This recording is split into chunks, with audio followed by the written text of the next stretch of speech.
My grandfather was the most Italian of men in every way, except for the way that he hated garlic, which my mother, who carries garlic salt in her purse as though to ward off vampires and flavorless food, will never understand.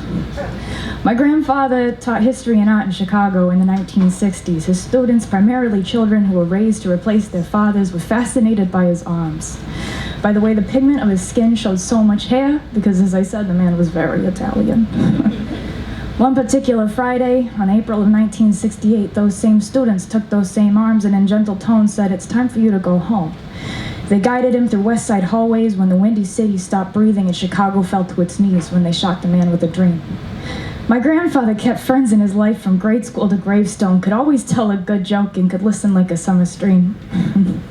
My grandfather, he never told me how to live, he simply lived and let me watch him do it, and I took notes on how teachers can become titans, and that your character is not defined by the part you play in your spotlight, but by the acts you uphold when no one is watching. I learned that worth is not determined by the dollars in your pocket, but by how much you can give to those who may never repay you.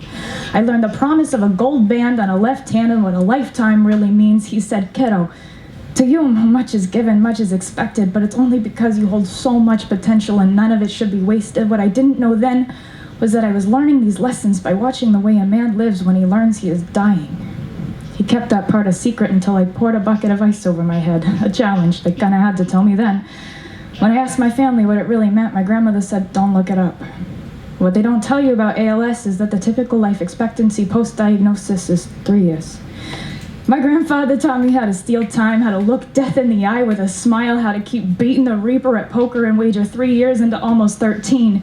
He taught me that strength is not defined by the weight you can carry, but by the vulnerability of letting your life be so filled with love that not pain nor pity could ever steal the laughter from your lungs. And there is a magic in dying slowly, watching doves and hummingbirds in the morning sun, and when the blurring of the lines between this world and the next have begun, to watch the kingfishers that sit on your bedposts.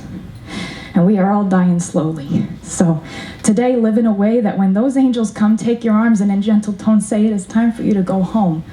You know you have left a small legacy, and you can hear its echo when they speak about the way that you lived.